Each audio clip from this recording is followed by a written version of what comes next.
A sweet soar, a bitter crash, the Pepsi story. We love a good rise and fall story, the underdog who makes it big, the titan who tumbles down. Pepsi's story is both. From a small-town soda fountain to a global brand, Pepsi's journey is the stuff of American dreams. But it's also a cautionary tale, a story of ambition, missteps, and the cutthroat world of big soda. Pepsi's fall wasn't a sudden collapse, it was a slow burn. A series of decisions, some seemingly small, that snowballed into a financial crisis.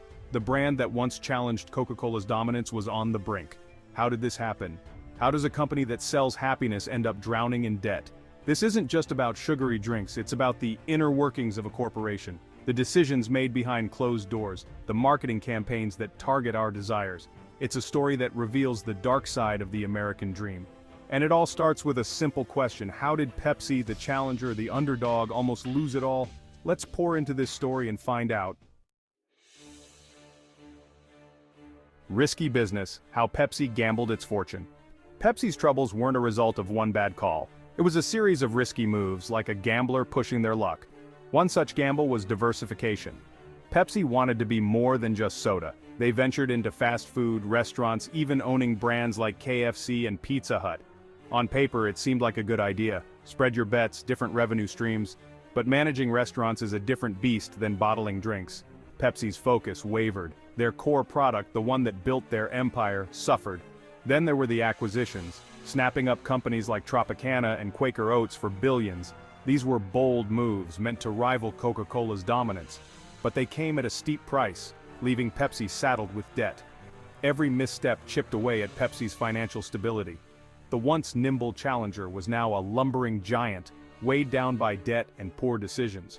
The cracks were starting to show, and the public was about to find out just how deep these cracks ran. Marketing mishaps, when Fizz goes flat. Marketing is about capturing the zeitgeist, knowing what people want even before they do. Pepsi, once known for its edgy campaigns, seemed to lose its touch.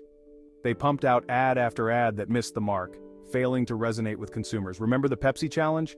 Blind taste tests designed to prove Pepsi was tastier than Coke? While initially successful, it ultimately backfired. People saw it as a gimmick.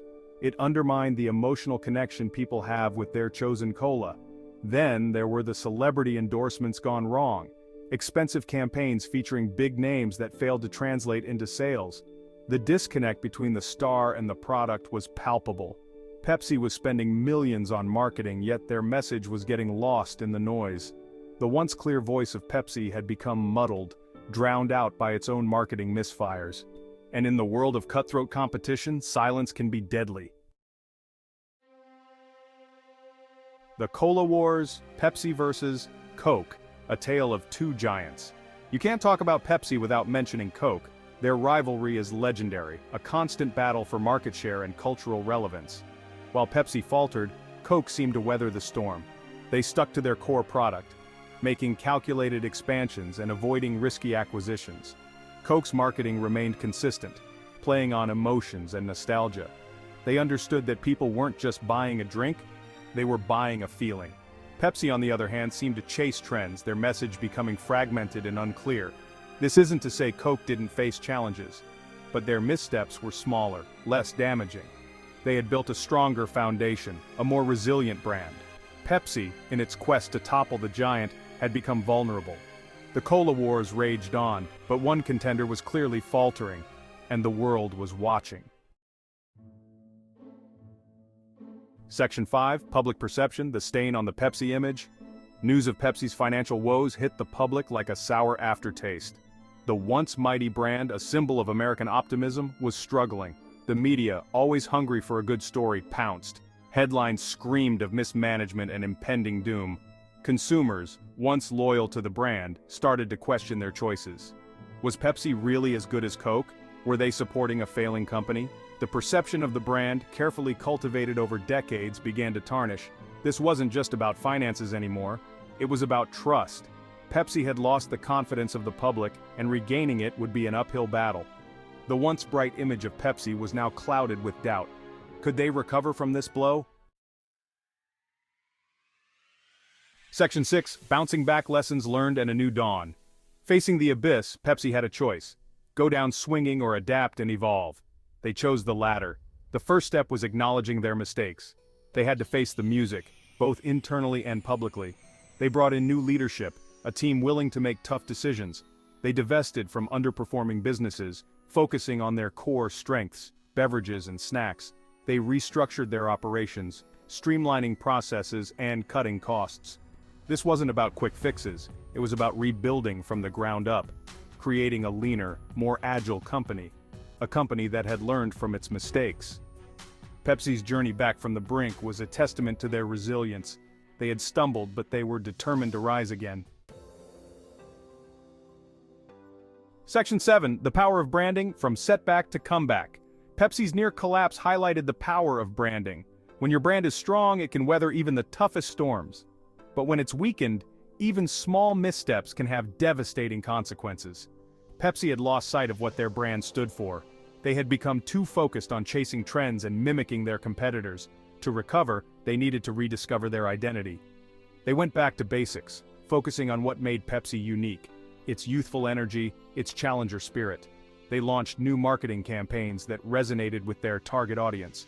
They embraced digital media, connecting with consumers in new and innovative ways. Pepsi's comeback wasn't just about fixing their finances, it was about repairing their image. It was about reminding the world what Pepsi stood for. Section 8. The Future of Fizz. Can Pepsi Stay Afloat?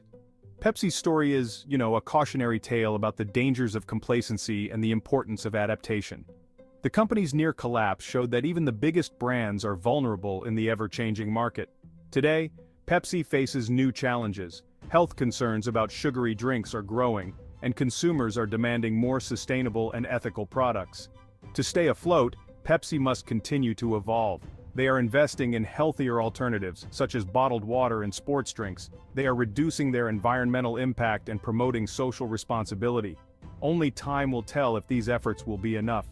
The future of Fizz is uncertain, but one thing is clear: Pepsi cannot afford to make the same mistakes again. Section 9. Beyond the Bottle. Pepsi's diversification strategy.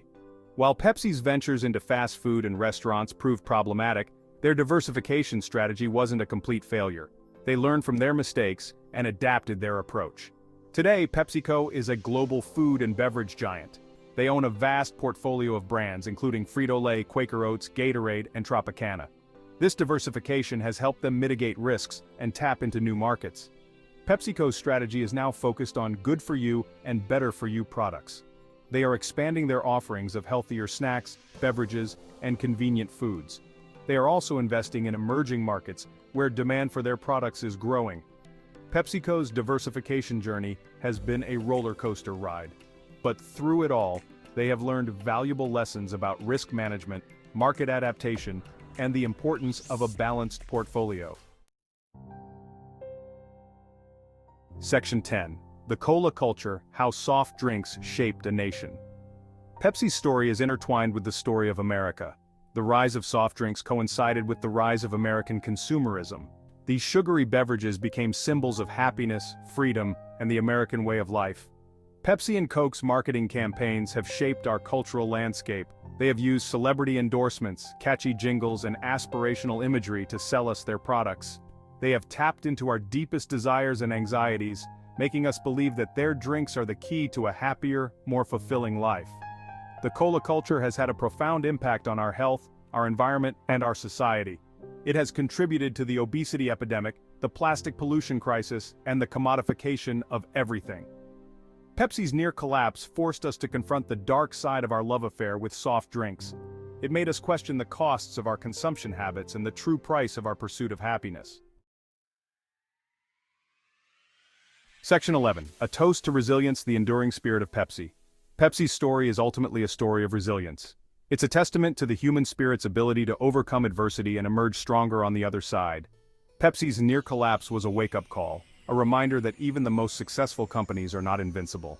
But it was also an opportunity for reinvention, for growth, and for a renewed sense of purpose.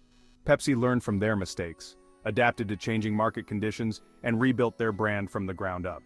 Today, Pepsi stands as a symbol of second chances. Their story reminds us that failure is not the end, but rather an opportunity for a new beginning. It's a story that inspires us to dream big, to take risks, and to never give up on our aspirations. So let's raise a glass to Pepsi, to their resilience, and to the enduring spirit of the American entrepreneur.